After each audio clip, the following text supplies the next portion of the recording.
혹시 생존에 계신 부모님들께 그런 자녀이신 분들은 오늘 어머님께 아버님께 어떤 선물을 해드리셨나요? 인터넷에 저희 동기 목사님들 밴드가 있는데 그 밴드에 올려져 있는 재미있는 사진이 두 장이 있어서 먼저 여러분들에게 잠깐 소개를 해드립니다. 한번 첫 번째 사진을 잠깐 볼까요?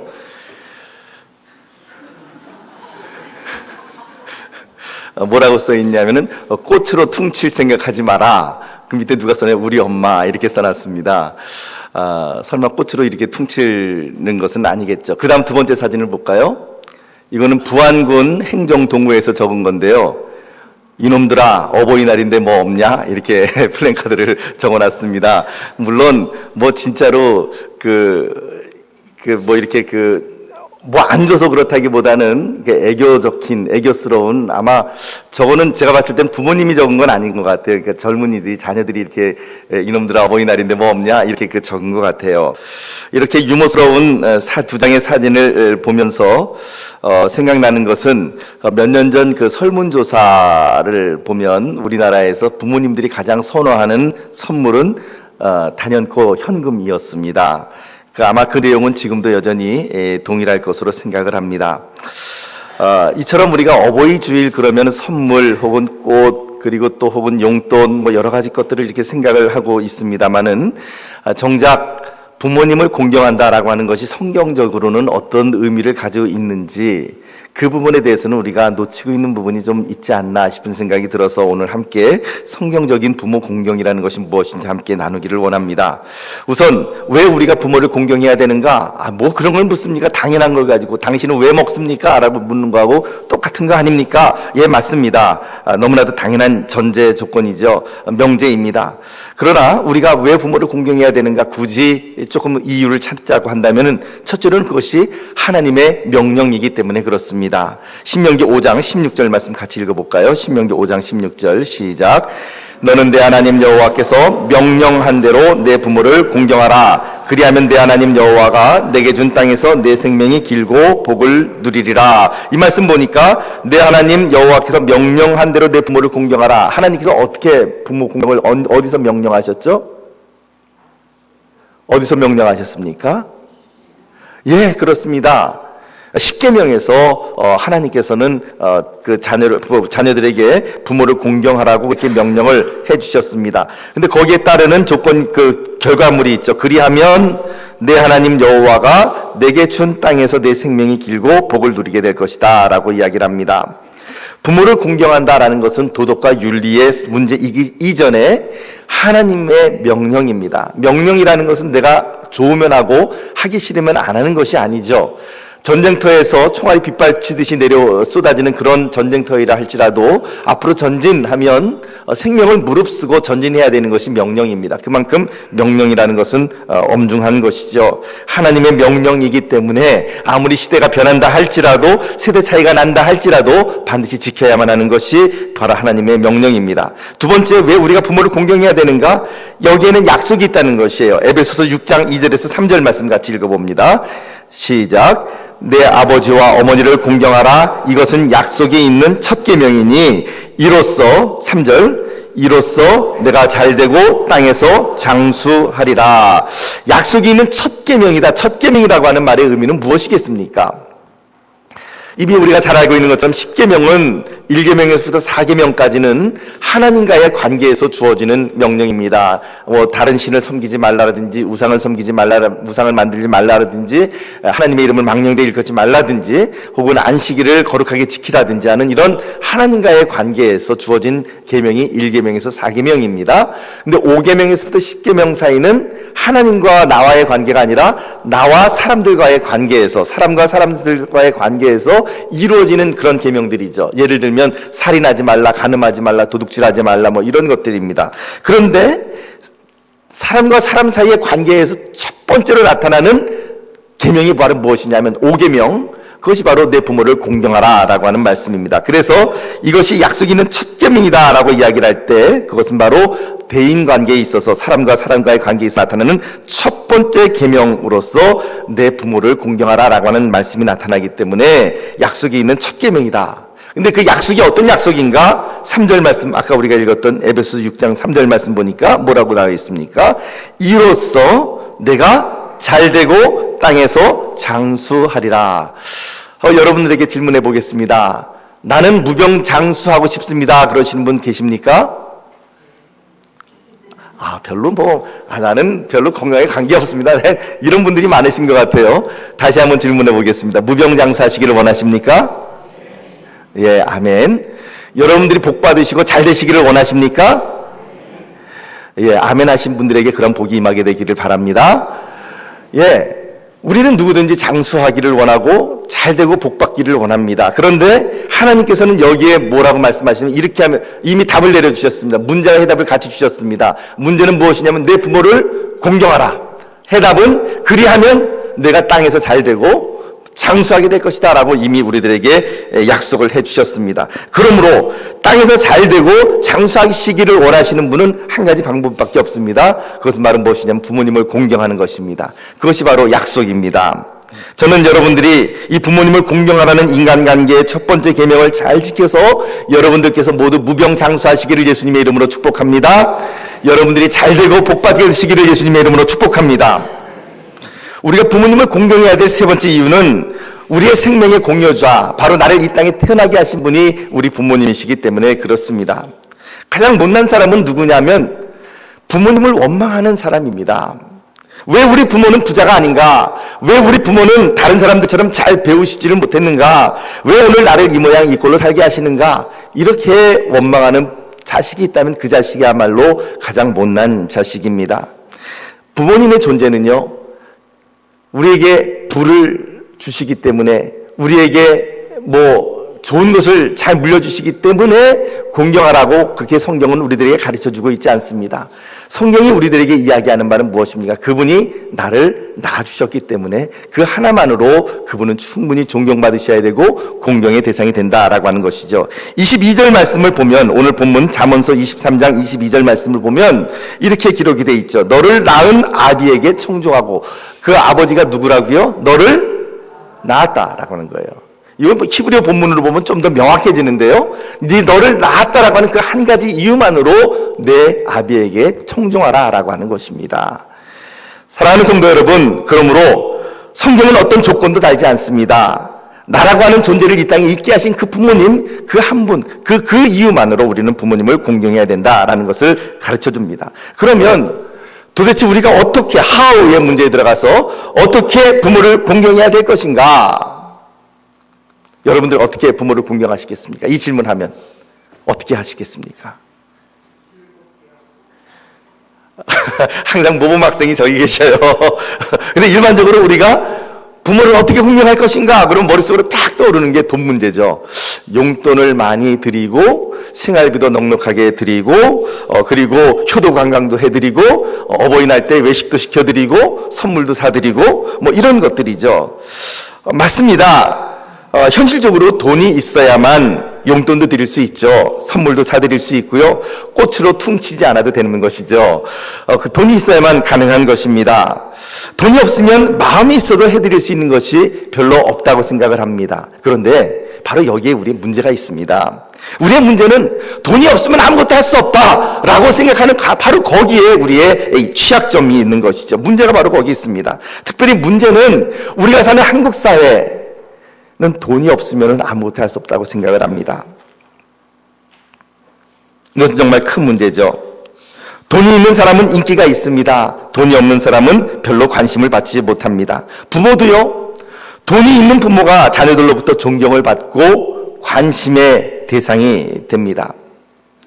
그래서 요즘 부모님들 가운데에 나타나는 추세가 무엇입니까? 자녀들에게 무엇인가를 물려주기보다는 끝까지 잡고 있는 거죠. 내 자녀가 그래야만, 내가 재산을 가지고 있고 재산권을 가지고 있어야 내 자식이 더 많이 찾아온다는 것입니다. 내 자녀가 무슨 때가 되면 그래도 선물이라도 한다는 것이죠.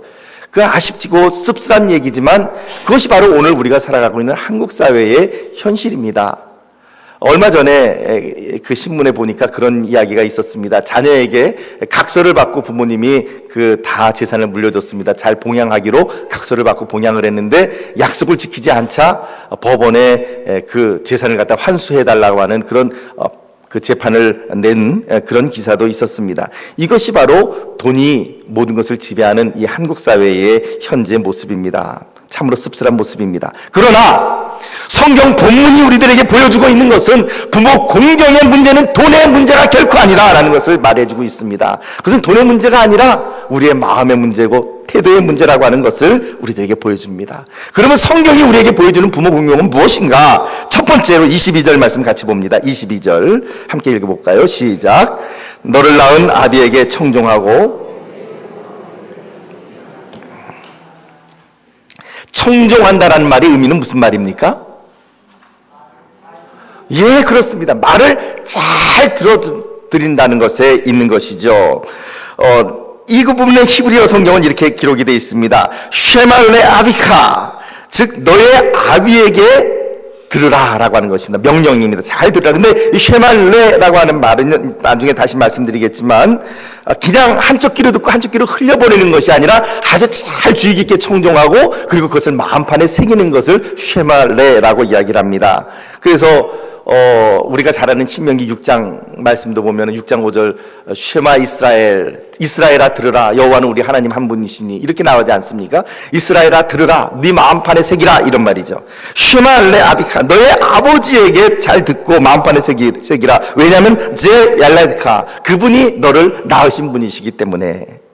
그리고는 그 다음에 또 뭐라고 나뉘냐면은 너 내 늙은 어미를 경히 여기지 말지니라 이렇게 돼 있습니다. 약간 히브리어 성경으로는 조금 좀 뉘앙스가 다릅니다. 왜 알타부스 멸시하거나 경멸하지 말지니라 키 왜냐하면 자크나 이메이카 너의 어머니가 늙었더라고 하는 그 이유만으로 그 어머니를 경멸하거나 멸시하지 말지니라 이렇게 기록이 되어 있습니다.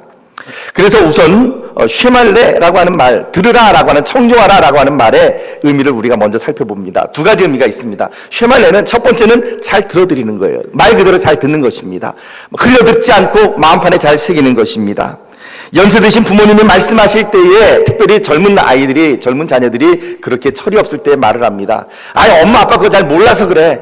그건 뭐 안 배워서 그래. 이렇게 얘기를 합니다. 그렇게 무시해서는 안 된다는 것이죠. 연세 드신 부모님 말씀하실 때에 시대에 맞지 않는다고 부모님이 잘 배우지 못해서 그런 거라고 구박하지 않는 것, 잘 들어드리는 것, 그것이 바로 효의 첫 번째 방법이라고 하는 것이죠. 지금 이 자리에 있는 젊은 우리 자녀들께서는 여러분들의 부모님의 말씀을 잘 청종하시기를 바랍니다. 쉐마 레 아비카 너의 아버지에게 들으라 라고 하는 것입니다. 어쩌면 그 어머니의 아버지의 말씀이 내 생각과 다를 수가 있습니다. 신세대인 내 생각과 다를 수 있지만 핀잔하지 말고 몰라서 그런 것이라고 말하지 말고 어떻게 엄마 아빠는 했던 말 그렇게 똑같이 또 하냐고 한 번만 더 들으면 100번 들은다고 그런 이야기 하지 말고 계속 잘 들어드리라라고 하는 것입니다. 서로 넋두리라 할지라도 잘 들어드리라. 그 들어줌이 바로 효의 첫 번째 시작이다라는 것을 성경이 우리들에게 이야기합니다. 두 번째 의미는 무엇이냐면은 그 쉐마레라고 하는 말의 의미는 누구누구에게 순종하다, 오베이한다라고 하는 의미를 가지고 있는 것이죠. 즉 어버이의 말씀을 잘 귀를 기울여 들을 뿐만 아니라 그 말씀을 그냥 흘려보내는 것이 아니라 그대로 순종하는 것, 그것이 바로 부모 공경의 첫 번째 방법입니다. 언젠가는 부모님의 음성을 듣고 싶어도 듣지 못할 때가 있습니다. 아까 이기남 장로님 기도하실 때에 이미 효를 하고 싶지만 이미 계시지 않으셔서 약간 울먹이셨는데 그렇습니다. 부모님의 음성을 듣고 싶어도 듣지 못할 때가 반드시 옵니다. 그러니까 지금 살아계실 때에 부모님에게 효를 다하는 것, 잘 들어드리는 것, 순종하는 것 필요한 것입니다. 그리고 또한 하반절에 내 늙은 어미를 경히 여기지 말지니라 말씀드린 것처럼 내 어머니가 늙었다고 해서 내 아버지가 늙었다고 해서 그리고 그분을 업신여기지 말라라고 하는 그런 의미를 가지고 있습니다. 얼마 전에 그 미디어를 보니까 그런 기기가 나왔습니다. 그 부모님 체험하기라고 하는 거였어요. 뭐냐면은 어떤 기기를 몸에 차면은요, 굉장히 몸이 무거워진답니다. 그래서 그 무거운 몸으로 이제 그 움직여 보기도 하고 물건을 구부려서 이렇게 짚기도 하고 그러는 것인데, 그것을 이렇게 체험해 본 그 자녀들이 뭐라고 얘기하냐면, 어머니 아버님이 몸이 무겁다고 이야기하고 관절이 쑤시다고 그러고 그 허리가 아프다고 그럴 때는 잘 느끼질 못했는데, 그걸 차보고서 움직여 보니까 실제로 부모님의 고통이 이런 것이구나라고 하는 것을 깨닫게 됐습니다라고 하는 그런 그 이야기가 있었습니다. 그렇습니다. 우리의 부모님이 늙었다고 해서, 그분이 경제력이 없어졌다고 해서, 그분의 건강이 예전 같지 않다고 해서, 잘 움직이지 못한다고 해서 업신여기거나 경멸해서는 결코 되지 않는다라고 하는 것입니다. 그것이 바로 부모님을 공경하는 첫 번째 방법입니다. 두 번째는 23절 말씀 가운데 나타납니다. 23절 같이 읽어봅니다. 시작. 진리를 사되 팔지는 말며 지혜와 훈계와 명철도 그리할지니라. 자, 근데 이 말씀은 조금 좀 묘합니다. 지금 잘 보십시오. 22절부터 26절 가운데 보면은 다 너를 낳은 아비에게 청종하고 내 늙은 어미를 경히 여기지 말지니라. 그 다음에 의인의 아비는 크게 즐거울 것이요 지혜로운 자식을 낳는 자도 그런 말만 즐거울 것이다. 내 부모를 즐겁게 하면 너를 낳은 어미를 즐겁게 하라. 뭐 이런 그 부모 공경의 이야기들이 이렇게 쭉 나오는데, 생뚱맞게 중간에 어떤 단어가 나오냐면, 어떤 구절이 되면 진리를 사되 팔지는 말며 지혜와 훈계와 명철도 그리할지니라. 이 말씀이 딱 들어가 있는 거예요. 여러분, 부모 공경과 진리를 사고 지혜와 훈계와 명철도 그리할지니라, 이 말씀이 무슨 관계가 있습니까? 이게 문맥이 맺어지지 않을 때는요, 좀 한번 생각해 볼 필요가 있습니다. 도대체 왜 진리를 산다는 것이 부모 공경의 이 원리 가운데에 들어가 있는가라고 하는 것이죠. 에멧 크나, 진리를 사라, 명령형입니다. 왜 알팀코르, 그리고 그것을 팔지 말아라, 이렇게 기록을 하고 있습니다. 여러분, 진리를 산다라고 하는 말이 무슨 말이겠습니까? 우선 진리는 무엇이 진리입니까? 말씀. 예, 잘하셨습니다. 내가 곧 길이요 진리요 생명이니 나로 말미암지 않고는 아버지께로 올 자가 없느니라. 우리 주님의 말씀이 진리입니다. 하나님의 말씀인 성경책이 진리입니다. 그분의 가르침이 진리입니다. 그런데 이 진리를 살아. 산다는 말의 의미는 무슨 말입니까? 여러분, 성경책이 매점에 이렇게 그 매대에 서점에 이렇게 있습니다. 그러면 내가 이것을 사기 위해서는 그냥 가지고 나오면 되는 것인가요? 아닙니다. 그냥 가지고 나오면 뭡니까? 도둑질이죠, 그거는. 살려면 어떻게 돼야 돼? 이것을 내가 취하고, 그리고 반대로 무엇을? 돈을 지불해야 되는 것이죠. 그것이 바로 산다는 것입니다. 산다는 말의 의미는 무엇인가를 내가 얻기 위해서 거기에 대해 상한 대가를 치르는 것이 바로 산다라고 하는 것입니다. 그러므로 진리를 산다, 에메크나, 진리를 산다라고 하는 말은요, 진리를 사기 위해서 무엇인가 내가 포기해야 될 것이 있다는 것입니다. 진리를 사기 위해서 불의의 소득을 포기해야 될 때가 있습니다. 진리를 사기 위해서 내 즐거움과 쾌락을 포기해야 될 때가 있습니다. 진리를 사기 위해서, 지혜를 사기 위해서 내 시간을 포기해야 될 때가 있는 것이죠. 그것이 바로 어떤 대가를 치르더라도 진리와 지혜와 훈계와 명철을 사야 된다라고 하는 것입니다. 근데 이 말이 부모 공경과는 도대체 무슨 말입니까? 여러분, 한번 이렇게 생각을 해봅시다. 내 자녀가 성공했습니다. 잘 됐습니다. 그런데 내 자녀가 나에게 용돈도 잘 주고요, 생활비도 잘 주고요, 그리고 때 되면은 효도 관광도 잘 시켜주고요, 정말 잘합니다. 그런데 내 자녀가 세상에서, 그러니까 하나님을 믿지 않는 길에, 하나님을 믿는 길에서 떠나서 하나님을 버리고 허랑방탕하고, 그리고 세상 사람들이 볼 때에 불의한 어떤 소득을 취하고 이런 방법으로 살아간다면 부모님 여러분들의 마음은 정말 내 자녀 잘 됐다 이렇게 생각을 하시겠습니까? 여러분들 생각은 어떠세요? 그거는 잘된 것이 아니죠. 서로 내 자녀가 아무리 나에게 용돈을 잘 많이 준다 할지라도 내 자녀가 진리 가운데 서지 못한다고 한다면 그 자녀는 내 마음 가운데 고통이 될 수밖에 없는 것입니다. 부모님의 입장에서는 자녀가 용돈 주는 것도 고맙고 효도 관광시켜주는 것도 고맙지만 무엇보다도 자녀가 믿음 위에 굳건하게 서는 것, 그것이 바로 부모님이 원하는 효라고 하는 것이죠. 그래서 24절 말씀은 우리들에게 이렇게 기록을 합니다. 24절 말씀 같이 읽어볼까요? 시작. 의인의 아비는 크게 즐거울 것이요 지혜로운 자식을 낳은 자는 그로 말미암아 즐거울 것이니라. 자, 한번 그냥 그대로 놔두십시오. 자, 누가 크게 즐거워한다 그럽니까? 아비입니까? 아니면 의인입니까? 예, 의인이 즐거워하는 것이 아니라 본문 말씀 분명히 아비가 즐거워하는 거예요. 주어가 아비입니다. 근데 그 아비는 누구의 아비입니까? 의인의, 즉 달리 이야기하면 내 자식이 의로운 그런 부모가 크게 즐거워한다라는 것이죠. 내 자식이 하나님의 말씀 위에 서서 진리를 사고 어떤 대가를 치른다 할지라도 하나님의 말씀 가운데 굳건히 서서 살아가는 그런 자의 아버지가 크게 즐거워할 것이요. 그 다음에 하반절은 뭐라고 나와 있습니까? 누가 그로 말미암아 즐거워한다고요? 지혜로운 자입니까? 아니면 지혜로운 자식을 낳은 자입니까? 낳은 자. 그 부모가 어떤 부모냐면 지혜로운 자식을 낳은 그 부모가 그 자식으로 말미암아 즐거워한다라고 우리들에게 이야기를 합니다. 성경은요, 우리들에게 돈 많이 버는 자녀, 세상에서 성공한 자녀가 아비의 즐거움이라고 이야기하지 않습니다. 누가 즐거워하는가? 의인의 아비, 지혜로운 자식을 낳은 어머니가 크게 즐거워할 것이다 라는 것입니다. 달리 이야기하면 내 자녀가 의로운 삶을 살아갈 때, 내 자녀가 하나님의 말씀 위에 굳건하게 서서 진리 가운데 서서 살아갈 때 어떤 대가를 치르더라도, 지금 당분간은 힘들더라도, 공부하다 할지라도, 그리고 소득이 많지 않다 할지라도 내 자녀가 하나님의 말씀 위에 굳건하게 서서 진리 위에 서서 살아가는 자녀를 바라볼 때에 그 부모가 기뻐한다라고 하는 것입니다. 그러므로 사랑하는 성도 여러분, 지금 자녀이신 분들에게 부탁합니다.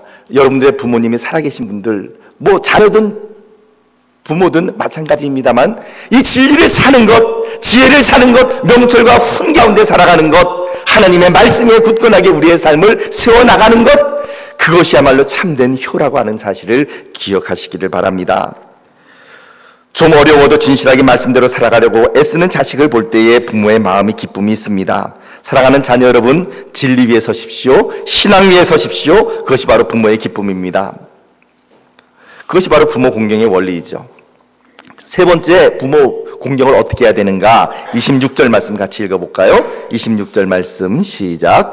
내 아들아, 내 마음을 내게 주며 내 눈으로 내 길을 즐거워할지어다. 여기 보니까 계속해서 너 나 이렇게 나 있으니까 이 대명사가 나와 있으니까 조금 좀 그래요. 자, 내 아들아, 나의 아들아 라는 말이죠. 내 마음, 너의 마음은 누구의 마음입니까? 아들의 마음, 너의 자식의 마음, 너 아들의 마음을 내게, 누구에게? 부모인 나에게 주며 아들인 너의 눈으로 누구의 길을? 부모의 길을 즐거워할지어다 라고 이렇게 이야기를 하는 것이죠. 부모에게 자녀의 마음을 준다라고 하는 말이 도대체 무슨 말일까요? 어떻게 하는 것이 자녀의 마음을 부모에게 주는 것일까요? 용돈 드리는 거요? 관광시켜 드리는 거요? 찾아뵙고 오늘 이렇게 반응을 잘해주셔서 얼마나 감사한지 모르겠습니다. 고맙습니다. 그런데요, 여러분, 시편이나 잠언이나 이런 시가서의 특징은요, 그 동일한 내용을 반복을 하는 것에 있어요. 어떻게 반복을 하냐면 A라고 하는 것에서 반복을 하고요, 그 다음에 하반절에서 A-로 반복을 합니다. 예를 들면 거짓을 멀리하며 거짓을 꾸미는 자의 혀를 미워하라, 뭐 이런 식입니다. 그러니까 이런 말은 지금 성경에 없는데 제가 지금 꾸며낸 말인데 그런 거라고 하는 거예요. 그러니까 A 똑같은 표현을 두 번 이렇게 반복을 하는 거죠. 그러니까 지금 내 아들아, 너의 마음을 나에게 주며, 굉장히 뭔가가 있는 것 같은데 잘 모르겠어요. 그러면 어디로 가야 되냐? A-로 가야 됩니다. A-에 가면 A의 내용을 설명해 주고 있어요. 자, 하반절 A-는 뭡니까? 내 아들아, 내 마음을 내게 주며, 내 마음을 내게 준다는 말이 뭐라고요? 26절 틀어주십시오. 어떻게 해요? 내 눈으로, 즉 자식인 너의 눈으로 부모인 나의 길을 즐거워할지니라. 즉 너의 마음을, 자식의 마음을 부모에게 드린다라고 하는 말의 의미는 자식의 눈으로 볼 때에 그 부모님의 길을 즐거워하는 것, 바로 그것이 바로 마음을 주는 것이다 라고 잠언 말씀은 우리들에게 이야기를 하는 것입니다. 내 마음을 나에게 주며 내 눈으로 내 길을 즐거워할지니라. 예, 부모님께 용돈을 드려야 됩니다. 마음도 드려야 됩니다. 결코 꽃으로 퉁쳐서는 안 되는 것이죠. 그러나 부모님께 마음을 주는 또 다른 길은 성경은 우리들에게 뭐라고 이야기하냐면 자녀들이 그 부모님의 길을 즐거워하는 것이다 라고 이야기를 하고 있는 것입니다. 오늘날 보면 자녀는 성공했지만 그 자녀는 이제 또 소득도 풍성하지만 그 부모님의 삶이 자녀의 입장에서 보면은 참 너무나도 비천한 경우가 많이 있습니다. 우리 부모님들 세대에도 그랬고요. 아마 지금도 그런 분들이 있으리라고 생각을 합니다. 자식은 너무나도 잘 됐는데 그 자식을 키우기까지 그 부모님은 물론 직업의 귀천이라는 것은 없지만 세상 사람들의 눈으로 볼 때에는 참 비천한 그런 직업을 가지신 그런 부모님도 계십니다. 근데 그 부모님이 그런 부모님이 계실 때에 그 부모님을 부끄러워하지 않는 것, 그 부모님이 살아오신 길을 인정해드리고 즐거워하는 것, 그것이야말로 참된 효의 한 가지 방법이라고 하는 것이죠. 한번 상상을 해보세요. 여러분들의 자녀가 여러분들을 향하여 이렇게 손가락질한다면 엄마 아빠의 삶은 헛살았어. 엄마 아빠 같은 삶을 나는 살아가고 싶지 않아. 만약에 이렇게 우리 자녀가 나에게 이야기를 한다면 마음이 얼마나 아프겠습니까? 그건 아마 이루 말할 수 없는 쓰라림일 거예요. 세상에 어떤 부모라 할지라도요, 다른 사람한테는 다 인정받지 못해도 좋습니다. 그런데 내 자녀가 나를 인정해 줄 때에 거기서 새로운 힘을 얻는 것이 부모가 아니겠습니까?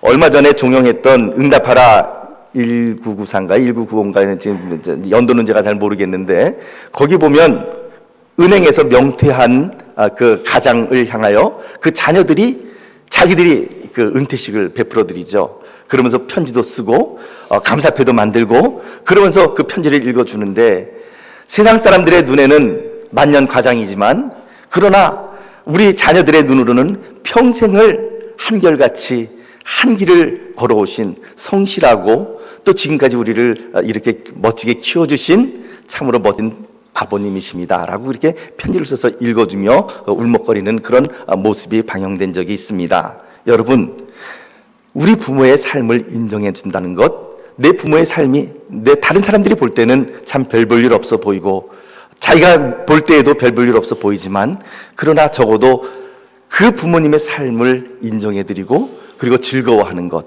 그것이 바로 자녀의 마음을 부모님에게 드리는 것입니다. 사랑하는 자녀 여러분, 오늘 부모님들에게 이런 말씀을 한번 해보시지 않겠습니까? 어머니 아버지 정말 어려운 시절 잘 살아오셨습니다. 참 훌륭하게 잘 버텨주셨고 저희를 이렇게 잘 키워주셔서 고맙습니다. 오늘 한번 그런 인사를 우리 부모님에게 드리는 것은 어떻겠습니까? 효도란 함께 모시고 사느냐 안 모시고 사느냐, 용돈을 얼마나 많이 드리느냐 적게 드리느냐, 얼마나 호강을 시켜드리느냐, 비행기를 태워드리느냐 기차를 태워드리느냐, 이런 것이 아닙니다. 부모를 공경한다라고 하는 것은 성경적인 의미로서는 내 부모님이 살아온 그 삶의 궤적을, 그 삶의 무게를 즐거워하고 인정해 드리는 것입니다. 사랑하는 성도 여러분, 오늘은 어버이 주일입니다. 부모는요, 구제의 대상이 아닙니다. 측은히 여기고 불쌍히 여기는 마음이 효가 아닙니다. 부모는 구제의 대상이 아니라 공경의 대상이요, 측은히 여기고 불쌍히 여기는 것이 아니라 마땅히 그분들에게 우리가 드려야 될 존경과 그리고 또한 공경을 드리는 것, 그것이 바로 효이고 그것을 하나님은 우리들에게 명령하십니다. 말씀을 맺습니다. 오늘 우리들에게 이 잠언서 말씀은 세 가지로 부모 공경을 어떻게 할 것인가를 보여줍니다. 첫째는 쉐마레, 누구누구에게 청종하는 겁니다. 누구에게? 아버지의 말에, 어머니의 말에, 어버이의 말에 청종하고 잘 들어드리는 것, 거기에서부터 스타트입니다. 무시하지 않는 것이죠. 늙었다고 해서 병들었다고 해서 경멸하지 않는 것입니다. 두 번째는 무엇입니까? 자녀인 내가 우리 어머님 아버님의 명성에 걸맞는 진리 가운데 살아가는 사람, 어렵할지라도 하나님의 말씀 위에 서서 뚜벅뚜벅 걸어나가는 그 모습을 보여주는 것, 그것이 바로 부모님에게 참된 효라고 하는 사실을 기억하십시오. 세 번째는 내 부모님의 마음, 내 부모님의 마음을 알아드리고 그 부모님께 우리의 마음을 드리고 그분의 길을 즐거워하고 박수쳐 드리는 것, 그것이 바로 오늘 성경에서 우리들에게 보여주고 있는 효입니다. 어떻습니까? 부모님의 말씀을 잘 들어드리는데 돈이 필요합니까? 아니요. 부모님의 말씀에 순종하는데 돈이 필요합니까? 아니요. 내가 하나님의 말씀 가운데 서서 진리 가운데 서서 살아가는데 부모님께 돈을 드려야 될 필요가 있습니까? 아니요. 부모님의 마음을 알아드리고 그 부모님께서 살아오신 길을 인정해드리고 박수를 쳐드리고 격려해드리는데 돈이 필요합니까?